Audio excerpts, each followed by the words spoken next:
So welcome to lecture number 3. In this lecture I will discuss about the various optimization methods, techniques to solve the power system problems. To begin with, just I will try to introduce the optimization. What is the optimization? Every person, everybody in his life always try to optimize, even though in terms of your daily routine works. For example, suppose you are traveling from one point to another point, always you find the minimum distance and then you try to cover. Means you try to optimize your travel subjected to your various constraints. Similarly, for suppose if you are having some money in your pocket, always you try to optimize that money so that you can utilize that resource very efficiently and optimized way. So in the power system also, in always we try to use the optimization method to achieve our various objectives. So there are various optimization methods are existing, and they can be categorized based on, again, several ways, based on the whether they are linear or non-linear problems. So we can linearize that the linear programming optimization methods, or we can go for your non-linear programming methods. So in this linear programming methods, our objective function where we are going to optimize, it must be linear and your constraints, that constraints must be also linear. So once your formulation, your objective as well as the constraints, if they are there, so it must be linear, then we can say our optimization is your linear programming approach we have to apply, and that is called LP method, sometimes very powerful and it is very fast. Another is your nonlinear programming, in which at least any of either constraints or objective or both will be nonlinear function. Then it is called your NLP methods, and then we have to use the NLP methods for optimization of this one. Most of the nonlinear programming methods use techniques on the basis of information obtained by the gradient to reach the optimal point, and these methods are termed as the gradient methods. So gradient methods are very popular, and they use some sort of information to move, and that information basically based on the gradient to reach the optimal point. For example, here in this figure you can see if you are starting here with some x naught. Again, you must also know, for getting the optimal solution, always we start with some initial guess, and normally that guess should be very close to your optimal value. Otherwise, there may be possibility that your optimization method may fail to get this optimal solution. It may give some local solution, it may give some optimal solution, and so on and so forth. So here just we use the ingredient methods. We start with some initial point x naught, it moves to another point your x1 here, then it calculates another gradient, and then it moves to x2, and finally it is coming to your x star, that is your optimal point. So it is based on your gradient method, and it is moving like this and reaching your optimal value here. Now to understand this, to go in detail in the nonlinear, let's suppose we are having a function here. The question why we start with the initial guess, that is very close to that. In any optimization method, there may be some various optimal points. Some may be your global, some may be your local. For example, let's suppose this is your function. Now you can see this is one maxima, this is another maxima, and this is the highest one. So there may be the various local optimal points. So here we can say the local optima, and another is your global, means that is one highest amongst other. Let's suppose here again we are having this. So what is happening? We have the several peaks. So these are the maxima values, these are the minima values. So in any, this is your let's suppose function of x, let's suppose one variable, this function is going in this way. So what happens here, we are having only one global this maxima and only one global here minima. So if your objective is to minimize this function, then we are optimization that we have to give global minima here. If your objective is to optimize for the maxima, then your global maxima will be here. There are several local minimas and maximas, and therefore there may be possibility you may stuck at some local points optimization problem, and that's why we start very close. For example, if you are starting from here, let's suppose your x naught is here, you are moving with some direction here and here, there may be possibility you can land up here and you will get the solution. You are not coming here, and this is giving your local optimal solution. So for this, we have to start somewhere here very close to your global point, and then we can reach here at this optimal point. So the selection of initial guess is very, very important, and it also depends on method to method. Some methods give some directions, some ideas to check it, but mostly if you are giving here your starting point very close to your optimal value, it's very easy that you will get, and minimum time you can get your global optimal. So this is important of your this x naught. Another requirement for the optimization is that we should have the function of continuous, because most of the classical methods, I am talking here about the nonlinear programming approaches. Most of the classical methods, the methods that is conventional methods, I can say Newton's methods, I will discuss later, they require some derivative information. If your function is not differentiable at any point, means it has some discontinuities, then we cannot apply the NLP, the conventional NLP, then we have to go for some heuristic, or we can go for some non-conventional like application of AI techniques. We can apply it like a genetic algorithm, simulated and evolutionary programming, and so on and so forth. So it is your, let us see now gradient conventional method. Here I am just discussing.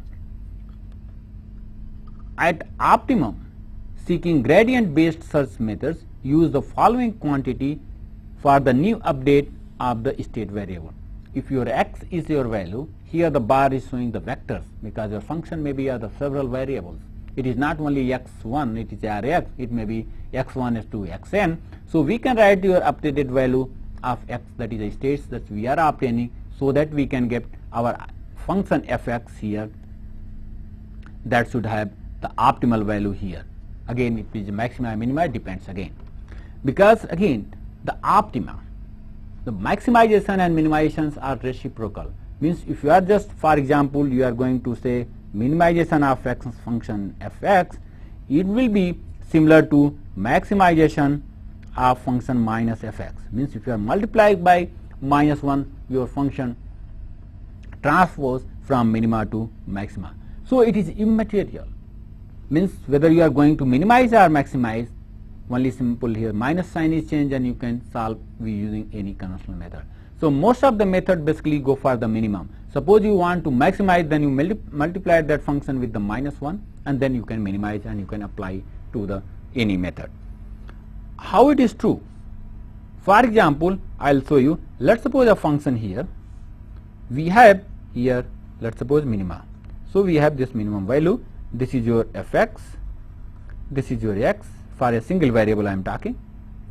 The point here, it is your minima, and we can get here minimum value x naught. Now if you want to maximize, then you have to multiply it by minus 1, and you can say what you are getting here, the function that is a minus fx, you are getting this function, and this is your x. So this curve, it is just inverted, so it is a minus x I am talking here. So this value will be like this, and you can get it. So this is means minima and maxa should not confuse. Normally that's why we call the optimization. We never say minimization or maximization, because both are, you can say, complementary to each other. So here I was talking about this updated value of the state variable, that is the x I am talking. X is a vector, that is k plus 1, means at k plus 1 iteration. k is the iteration count. We are in any iteration k plus 1, then we can use the value of x in the previous iteration, that is a kth iteration, plus minus some alpha multiplied by m into your change here del f at x k. What is this? Let us say first. Basically, this alpha is a scalar quantity. M here is your matrix, that is your n cross n matrix, and this value here is your the differentiation. This value xk is nothing but this differentiation of this function fx. This is vector, so is it here x at this your x kth iteration. So this is your the partial derivative of function f with respect to xth variables. So we can write in this general form. Most of the methods, they differ only in terms of selection of m and the alpha at xk naught. Now we have the two type of methods based on this. The first type of method follows the direction of steepest descent, that is the ascent we call, as closely as possible during the search. We use the direction of steepest descent. We will see what is the steepest descent and it will follow that path. Means this gives the direction here. In the second type of methods, it uses the gradient to guide the direction of search, but the search direction is not necessarily along with the direction of steepest descent. Means it will give the gradient will give the guidance of direction, but it is not the steepest descent. This method basically utilizes the conjugate gradient technique, and we will see later on. Now let us see what is this your steepest descent method. It is also called the first order gradient method. In this method, we have again the function fx. Here we want to optimize this function. Now this function we can expand using the Taylor series expansion term, and that we can write this fxk plus 1 is equal to your xk here, that is 0 naught value, plus we can differentiate this x plus higher order term. So based on the Taylor series expansion, any function at the point x plus k, this function at k bar, we can write here in this way. Now we can ignore the higher order terms here and we can simplify this. So we can take this term this side, we can move. So we can write here that we can get this differentiation term, we can write this one, and this xk is nothing but your changes here xk plus 1 minus xk, and this is your the partial derivative at x is equal to x plus k, sometimes called the grad f. So you can say now we are getting this change in f, here we are getting this function. Now if your objective is to find the minimum value, the left hand side of this expression here side will be negative. You want to minimum value, what will happen? This value will be less than this value, means you are keep on minimizing, you are moving in that direction. That for example here this is your function, so you are here at xk, now your this is function is your xk here, now you are moving here in this direction, your fxk plus 1 will be less than this fxk, and now you can say this whole quantity will be negative, means this will be lesser than this value, means whole this will be negative, which shows that either for the negative this, either we should have this negative or we should have this negative. The two possibility, either we should have this negative or this negative to have this negative, because we want to minimize this. Thus the movement is in the negative direction. Here xk plus 1, if you are incrementing, we are keep on moving, so this value will be in the negative direction, and then now I can say here your xk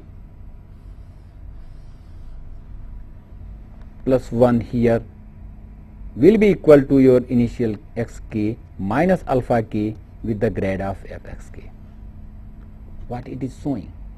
It is showing that this value is nothing but your delta, this xk, that will be equal to your minus alpha k grad of f. So if this is negative, you can see it is, we are going to write alpha, some magnitude we are adding, means your iterations, thus we are keep on adding with some constant, and then we are getting this. Another important feature that here we are achieving, this alpha k is the step length, and it is a positive scalar value at the kth iteration. At the same time, the direction of here f x k will be perpendicular to the contour of the function fx as shown here. You can say this grad of f, this is a contour, this is your function, let's suppose. So the contour of this one, this is moving like this, it is in, let's suppose, two variable function x1 and x2, it is moving, and then it is your, like this value is achieving, means this function is nothing but I can say fx, here it is your x1 square plus your x2 square. So here you can say this function is a square, here the circle, the equation here, the contour will be circles, you can say this is circle we are having. So at any point this grad of f will be perpendicular to this value, as I said. So the objective function contour, this is called objective function contour or constant objective function curve. Here means for fixed value, here this is the equation of circle. So this is the control, this is a function x, y, the variables, two variables are there, and it will be the perpendicular of that one. The value of this one, sorry, this is we are talking, the value of this alpha k here is very critical, and with a small value of alpha k, the solution time requires will be larger, whereas a large value of alpha k may result in divergence of solution, hence the optimal value of alpha k is required. So here alpha k we have to take the optimal value, and that we have to decide it optimally. So the optimal choice of alpha k come into the picture. So let us see the optimal choice of alpha k, and then we have to minimize this alpha k such that the condition is that such that here your minimum f x k plus 1, here this is a vector, or we can say the minimum here, now I can replace this, is the minimum of your f, that I can write here xk minus alpha k, here your the grad of f, here x I can say k, this is the vector and this is your function. So we have to minimize this, subjected that we can get the minimum of this value, because we are going to minimize this. So here let us take a quadratic function here f. Now I can take f x bar, it is your quadratic, and I am writing this function is your x transpose sum here qx plus sum your x transpose t, that is b. So this is basically nothing but your quadratic function. Just we want to calculate what will be the optimal value of alpha for this objective function. Bar term denotes again the x is having the various variables, b is the vector representing the coefficient of the linear term, here it was b, and this is your quadratic term, and q is your basically the coefficient matrix for this quadratic term. Now I want to calculate the grad. This grad I want to calculate this fx, here it will be nothing but your, I can write this q x bar plus your b. It is again, this is also vector. So we are getting the grad of f this. So this is nothing but, I write here this gk, it is nothing but I can write the grad of f of your x bar at x is equal to x here k bar, that we are trying to write. Now our objective is to minimize this function here, or you can say minimize this function here, and we can use this value here. So I can write now this function f here that is your x k plus 1, I can write using the Taylor series expansion. It is nothing but simply I am putting that value here in terms of this function we are putting. So we are getting this your simply here xk, and now I can write it is half of your xk minus alpha k here gk, that is a transpose into q, and here your again xk minus alpha k gk, here this is a quadratic term, plus your I can write xk minus your alpha k gk, here it is your transpose b. Now what I did, just I replaced this term here. You can say this was your alpha grade, just value I wrote here is the gk at k value, and then we can write in this fashion. Now to have the minimum value of this, we know this delta f, this xk plus 1 here with the differentiation of this alpha k must be 0. For the simple expression, we know to be the minima, always we, if function is here is for minima, the necessary condition that this should be 0. Already we have this, you know it very well, and again if you are going for the double differentiation here, if it is a negative, then that value will give you your maxima value, at which value we are getting negative means that will give maxima. If this is a positive, it will give you a minima. At 0 again we cannot say anything, and we can go for further one. So here you can differentiate this, and then we are getting here that I can say minus gk, because this is 0. Here we are going for the gk, that is your transpose, here your q x k here in bracket minus alpha k gk, this term means this, and we are differentiating this, we will get here minus here gk transpose b prime, and this equal to 0. Or if we will solve this, what we are going to get, if you are going to replace this xk etc., you will get here that is minus gk transpose gk plus here gk transpose q gk, and then we are getting alpha k is equal to 0. Or I can say alpha k is nothing but your gk transpose gk divided by gk transpose q into gk. Only which I skip from this expression to this expression very directly. What we can do, if you will expand this, while expansion you will find some of the terms will become 0.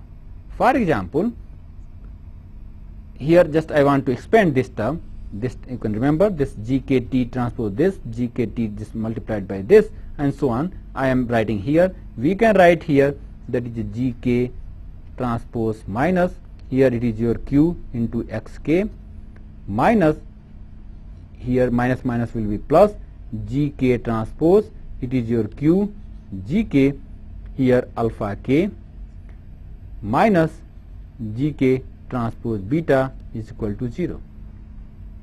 Now you can see from this value, even this value and this value you can combine together. Now we can write from here, we are getting gk transpose here q xk minus beta plus here your gk transpose q gk and alpha 0. This value, what is this value? This value is nothing but your gk. If you remember here, you can see here this value is the gk. So I can write simply here, this is it, this was basically this is a negative value, sorry. So this was negative and this was negative, so it was negative and this will be positive. So this was your gk, and then based on that I wrote this expression here. You can see this one, and then I can say alpha k here. Now This update of the state vector using the steepest distance technique for the quadratic function will be given by this expression, that is your xk plus 1. Here sometimes I am writing xk lower or upper. Basically sk is the x variable at the k plus 1 iteration.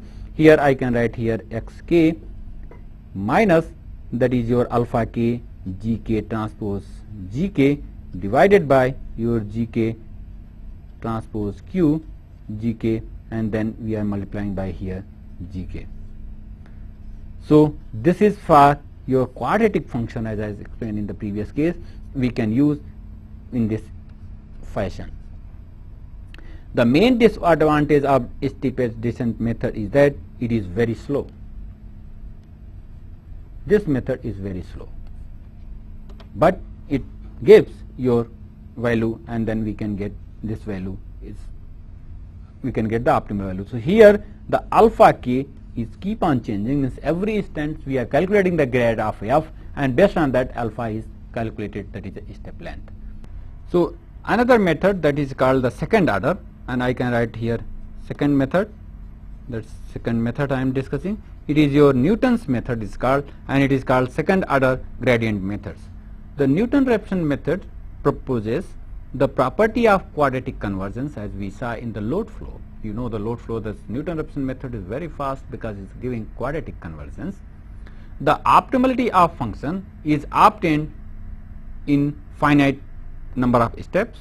The main condition of the method is to have the initial guess very close to the optimal point, otherwise there will be possibility of the divergent solution. Already I explained that point, that we should have the initial guess very close to your optimal value, otherwise you will get the divergent solution.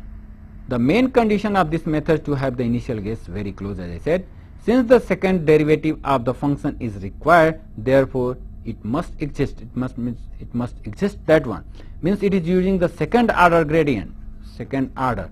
So means here del f upon del x is existing, we should also have del f upon this function should also exist. If it is not existing, then this method will not be applied. Now to see this method, again I can just write the function fx here. Here we can write at any point at any kth iteration, I can write here f x k value here, plus we can differentiate here del x, or I can write the grad, and here it is your, this value is your x minus xk here, plus half of your, I can say, double differentiation of this function here, and here it is xk I am talking, and here your x minus xk here, that is square, plus other order terms. So here we are going for higher order terms. Normally here in the Newton-Raphson method we ignore the order that is more than 2, here it is a square, so we are going up to this portion. In the first order we took up to here and remaining we ignore, but here we are taking this term as well. We saw the first order necessary condition for optimality, that I said here this del f here over del x should be 0, we already know it. Now based on this, the equation here and the equation, this equation and this equation, now we can get here this value, as I said, 0. So what we are going to get, we can define this grad of f, this xk plus your grad of this f, here f xk here multiplied by your x minus xk here, that will be equal to 0. Using this expression we can get this one very well. What happens now, you are having this function, ignore that one. Now we differentiate this function and put it 0, means from here you can differentiate this f here by del x is equal to, this differentiation will be 0, plus here, no, you have to differentiate this function, and then here you can say del f x k here, and then you are differentiating this function, that is a double f here x minus xk here, and that is grad of f, and then you are putting 0. So you are getting this expression, that is your this expression, because here the double you are differentiating. Now from here this is 0, or from this equation we can write your x bar will be your x bar k minus this is your term, this del f x k here, inverse of this, and this your grad of f x k. From here what we are getting, we can expand this. So x we can get in terms of this value, and we are getting this. Now you can see with the previous, this is the general expression which I wrote, I said this is your alpha, and then we are using some grad. So in this case the alpha is your double differentiation of the function with at the value of xk, and the inverse value is existing. So here we are going for, so in this condition we must have the value here, that's why I said the double differentiation must exist. If it is not existing, this is a 0, inverse of this will be infinite, and then you cannot solve it. So this is Newton's method, and here alpha is also keep on changing, this value is keep on changing in every iteration. So I can say simply here for any iteration x plus 1 we can write this expression. This method is very fast because it provides the quadratic convergence, but it has some disadvantages, that it requires additional memory to keep. This is a matrix, Hessian matrix, inverse it is existing. If it is a vector, so it will be matrix. The additional CPU time, because some more for every time you are inverting this, and inversion of Hessian matrix is every time must exist. This is called also Hessian matrix. Another method is called your conjugate gradient method. Conjugate gradient method.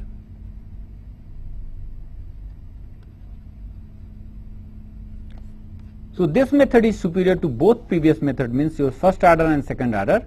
In this method the search is made along the certain sets of directions to ensure the optimality of the function is achieved in certain number of iterations. Fletcher's power method is most popular minimization of unconstrained nonlinear functions. Another method is gradient projection methods. These are the various methods, and I am not going to detail about that method. Normally they use some sort of the similar type of techniques. Now this is the case when your optimization problem is not having constraints, means you are having simple objective function f here, that is your x, and having the different value, means you are having f that is a x1 to xn, the function of n variables, and you are going to minimize. For one variable it is very well clear that we can differentiate, and then we can go for double differentiation, and then we can get it. But if we are going for the multivariable, this function, its value is of course is true, but we have to go for these methods and we can calculate, and it is an iterative process. So for the constraints optimization, then we have to use another one, and normally this Lagrange's multiplier method is very popular that we normally use. So if your objective function here is fx is there, and you have some function here that is equality constants 0, means here you are going to minimize this function, that is objective function, subject to your constraints that we are talking about. The constraints here on, that is equality constraints. We can have the constraints on the limiting value of x value here, but we are not having any inequality. The functional inequality we are not using. Functional means we can have here, let's suppose a gx here, and that should be less than 0. So this is a function of x. So we are not including here. Then here is your objective function. This is your equality constraints, and then what we do, normally we go for Lagrange's function method, and we use another function called L, and we use this fx here, and then we add some lambda into hx. So this is also called augmented function, or sometimes called another Lagrange's function, and this alpha is called the Lagrange's multiplier. This known as a Lagrange's function equation, and also sometimes called the augmented objective function, because this is your objective function is augmented by your equality constant. This alpha is called your Lagrange's multiplier. Lagrange's multiplier.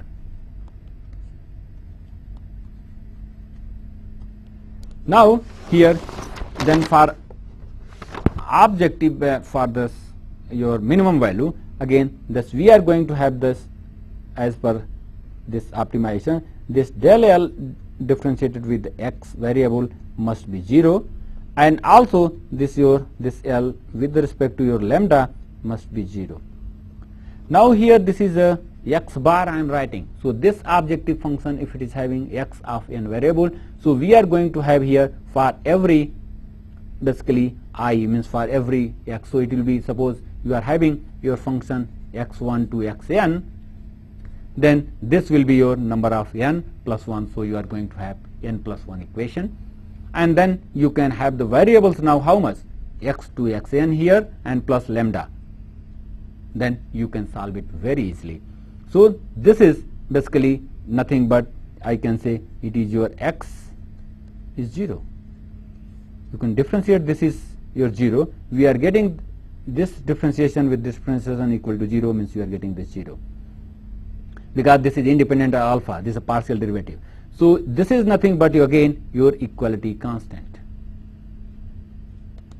Equality constraints.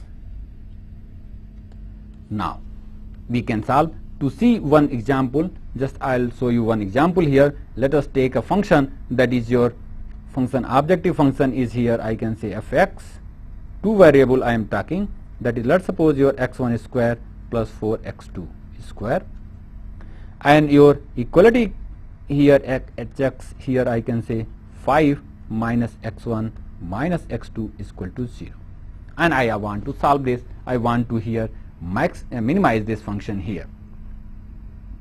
So the minimization of this function I am trying to minimize subjected to this constant. No doubt if this constant is not there, minimum will be certainly you can see the x1 and x2 will be 0. But due to this, if you are putting x1 and x2 is 0, this is not 5 is equal to not 0, so it is not satisfying. So we have to get the minimum value subjected to this equality constraints here. To solve this, we have to again use this procedure, and we have to use these condition number 1, condition number 2, that is for objective function. So it is your augmented objective function must be differentiated with the state variables, and we will get here the number of equation is equal to number of state variables plus another equation we are getting here. So now we are having n plus 1 equations and n plus 1 knowns, means n here plus lambda another one, and we can solve uniquely and we will get that solution. Okay. So just let us see how to minimize this function if we are having this equality constants, and we have to apply the first order necessary condition, and that condition as I said here, this your differentiation of L with respect to your x1 and your del L with the x2, because we are having two state variable x1 and x2, means your function is a of two variable function, so it must be 0, here it must be 0. So if you are differentiating this function with respect to x1, you can see here you are getting 2x for the fx here, and I can say here we are getting that will be equal to your 2x1. Now the second term here, if you are going for this will be 0. Now another term we are just differentiating with the lambda, means here what I am going to do, means your L is nothing but your fx, I can say here fx bar minus, let us take here, I am just going to take plus, let us take plus because I have defined with the plus, and here it is your lambda hx, means we can have this x1 square plus 4x2 square plus lambda, and that is your 5 minus x1 minus x2. So we are differentiating this function with the x1. So this was your 2x1, this was 0. Now here with the lambda is as it is, so I can say plus lambda, this is 0, and I can say x1 is differentiated, so we are getting minus here, and that is equal to 0. If we are differentiating with this 2, so this is 0. This term here it is a 8, now I can write 8x2 minus here the lambda, here your x2, and I can say it is a 0. Another term we are getting here, that is I can say del L upon del lambda, and this is nothing but this is whole 0. We are getting 5 minus x1 minus x2 is equal to 0. Now we are having three unknowns, that is your x1, x2 and the lambda, and we are having three equations. We can solve it uniquely. Means you can see here, I can say x1 from here, I can say x1 will be your lambda by 2, here your x2 is equal to lambda by 8, and we can put here. So we can set 5 minus your lambda by 2 minus your lambda by 8 is equal to 0, and if you will solve here, you will get lambda is equal to your 8 value. You can see lambda is equal to 8, it is unity, here 4, and then it is equal to 0. So lambda you are getting 8. From this value you can say now your x1 will be your 4 and your x2 will be your unity. So this is your optimal value, and then we can solve it. So this is using your Lagrange's multiplier method. In this method what we are doing, you can see very well that we are not considering the inequality constraints. Means first the methods we saw with the help of without constraints. Now we are solving if we are having equality constraint, then we can use Lagrange's multiplier methods here very easily. Another method just I am going to discuss, that is if you are having some inequality constraints. Even though to this generalize here, means you are having several constraints, what will happen in this function? So it is your L, it is nothing but your fx plus I can say lambda 1 into hx, h1x plus lambda 2 into h2x and plus minus so on. So in general form I can say fx here plus your lambda, I can say transpose your hx value, and then we can get this.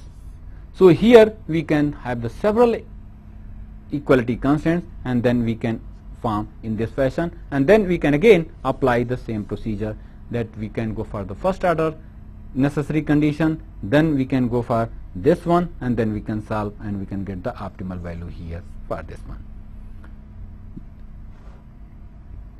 Now we can also, so this method basically also called the classical method.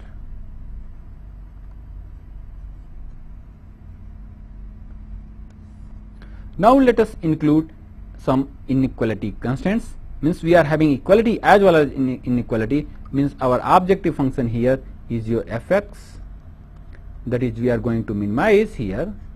Then we are having some equality constant hx is equal to 0, and we have some inequality constant that is here equal to 0, again the function of several variables.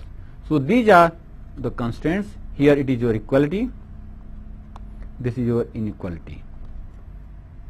Now for this, there are so many methods. In the various methods, one is called the Kuhn-Tucker condition. It is called Kuhn-Tucker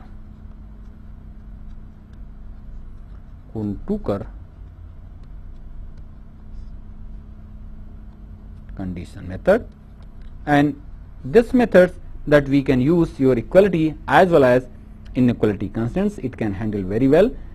So this approach is similar to Lagrange's method, and here what we can do, we use the Lagrange's augmented function, then we use this fx here plus here the summation of here several, let's suppose we are having several functions of this and several functions of this. So I can say here lambda I into hix, we can add all the function, plus here we are going for the mu I and the gix.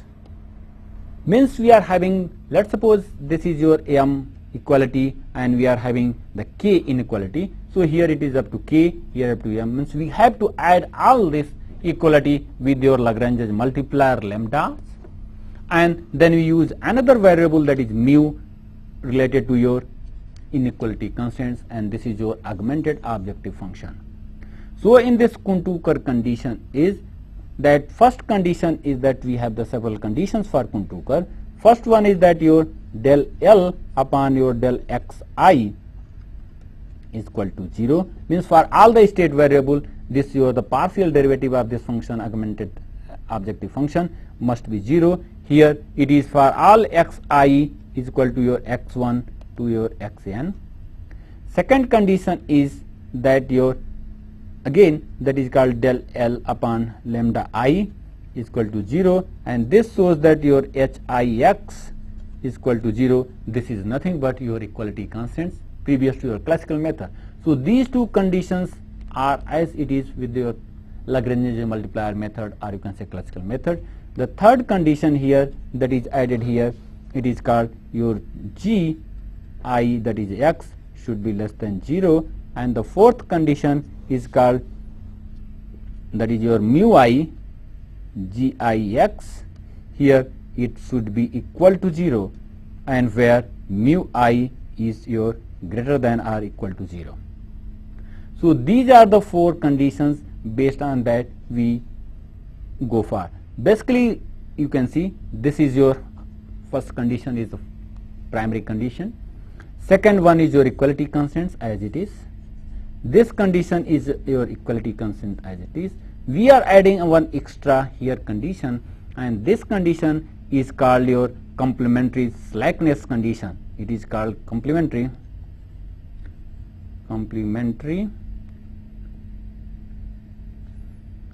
slackness condition. In this condition what is happening, it is said that this here mu I into gix is equal to 0. It means here the possibility is that either mu I is 0 or your gix is 0 or both are 0. Means possibility that this is equal to 0 or this is equal to 0, or here we are having both are equal to 0, then we can get this condition. So if mu is 0, means your gix is not 0, and then it is called gi is free to winding. Means if mu I is 0, then this indicate that gix is free to be non-binding. It is free to be non-binding. Means this constant is non-binding, means this is 0. So what happens? Whole function is 0. So this function is, even though there is no need to consider, means it is a non-binding constant. Now if it is not so, if your mu I is greater than 0, because we have the condition 2, either it is equal to 0 or more than 0. If this is more than 0, then what is happened? Then this gi in this condition gi must be 0. Then gi here x must be 0, and then it is your binding constant, and it is just like it is binding, and it is sometimes called active constants. To see this, let us take same example with some extra addition of that one. Means again our objective function here is your fx, here of two variable, same function I am using x1 square plus 4x2 square. Your hx I am taking only 1, that is your, I can say 5 minus x1 minus x2 is equal to 0, and we are having your gx is related with a function that is less than 0, and here I have defined your 4x1 plus your x2 minus 14, it is less than or equal to 0. So we are having this function is gx, means your gx is this value, means this value is your gx, this 14. Now we can again solve this. L will be your x1 square plus 4x2 square plus lambda 5 minus x1 minus x2 here plus your mu, and I can say 4x1 plus your x2 minus 14, here we are using this function. So this is your augmented Lagrange's function, augmented objective function. Now the condition first, that it is your del L upon del x1 and del L upon del x2 must be 0. Two variables we consider. So now for this we can get it 2x1, this will be 0. Here it is a minus lambda because this is differentiation here, this will be 0. Here we are getting plus 4 here, 4 mu. For this other will be 0. For this we are getting your 8x2 minus lambda for this case, and here we are getting plus your mu. Now second condition is your hx, that is we are getting this 5 minus x1 minus x2 is equal to 0. So this is your equation number 1, this is your equation number 2, this is your equation number 3. Your third condition, that your 4x1 plus your x2 minus your 14 is less than 0, equation 4. And another equation just we are going to have this your mu, that is multiplied by your 4x1 plus your x2 minus 14 is equal to 0, where mu is greater than or equal to 0. That is your fifth equation. Now what we can do, now we can go for the solving this first. To see this first, let us take mu is equal to 0. If mu is 0, what happens? Now this will be not 0, this mu is 0, so we can again solve this value. Means here there is no mu, we don't know this, so this is equality V3 we can solve, and this is nothing but if mu is 0, it is our previous case when there was no inequality. So we can get your x1 is equal to 4, x2 is equal to your 1, and lambda is equal to 8. If we put this value here, for if I am using this, if we are putting here, let us say what we are getting.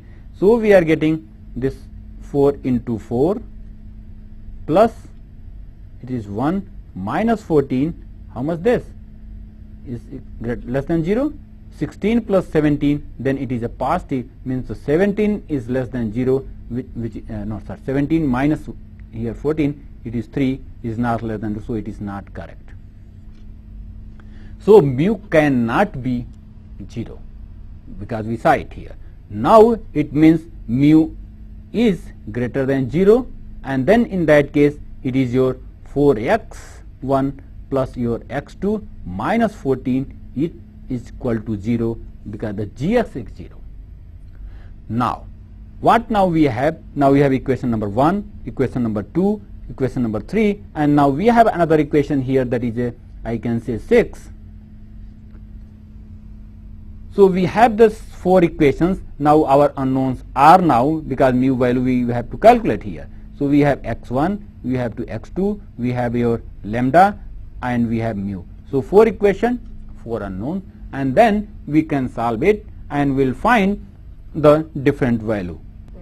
So in this case, when we consider, just suppose that mu is 0, we found that 3 is less than 0, which is not feasible, means this mu is equal to not 0, means our GI is binding, and binding means it is the just equality constant, because equality constants are always binding than that one. So just I put mu is not equal to 0, means we have to have this g x is equal to 0, means we have this condition here, means we have to now solve these values using this. So now we have the 4 equations. Now I can solve. Now I can write here this 4x1 plus your x2 minus 14 is equal to 0, that is equality constant. We had your 2x1 minus lambda plus 4 mu here is equal to 0. We had this 8x2 minus lambda plus mu is equal to 0, and we had this 5 minus here x1 minus x2 is equal to 0. So this is your equality constant, this is your inequality constant, and these are your the first order necessary condition. From here, if you will solve, I am not going to solve completely, so we will get here x1 is equal to 3, x2 is equal to your 2, mu is equal to here 10 by 3, and lambda is equal to here 56 by 3. So these are your optimal values. Now what will be the optimal function value, then we can use this simply this value, this fx here. Basically these are called the star value, means optimal value. So fx star here means we have to use this x1 square plus 4 x2 square. We can put here the value, so it is a 3 square plus 4 into 2 square. So how much getting? It is 9 plus 16, we are getting 25. Now you can see in the previous example, when inequality was not there, we got x1 is equal to your 4 and x1 is equal to 1. Now you can see in this condition, sorry, x2 is equal to 1. Here this fx here optimal value was your 4 square plus 4 into your 1 square, and we are getting 16 plus 4, that we are getting 20. What does it mean? You can say this minimum value here, now it is moving from here because the winding constant, and we are getting not minimum, this was the minimum when equality was not there. Means the inequality is binding and our this minimum value is shifted from here 20 to this 25. When there was no equality, then what was that? The function is simply, let's suppose this x1, this fx without here this x1 square plus 4 x2 square, this the optimal value here will be your x1 is equal to your x2, that will be 0, and this here fx is equal to 0. This means can say the minimum value here is 0. When we use some constants here, the value will be either 0 or it will be more than that, no doubt about it. Means if the constants are binding, this equality constants all are way binding, so it is a binding, so it moves from 0 to 20. Similarly, when we put another inequality constant, it may be binding, it may not be binding, but it was the binding, and we saw that we are getting here the 25. Similarly, we can also put the constants on the state variables, that is x1 and x2. We can put certain value should not be less than that, and then we can use in that optimization program, and then we can solve it accordingly. So this is your Kuhn-Tucker condition to get the optimal value, and this is very, very good method that we can get.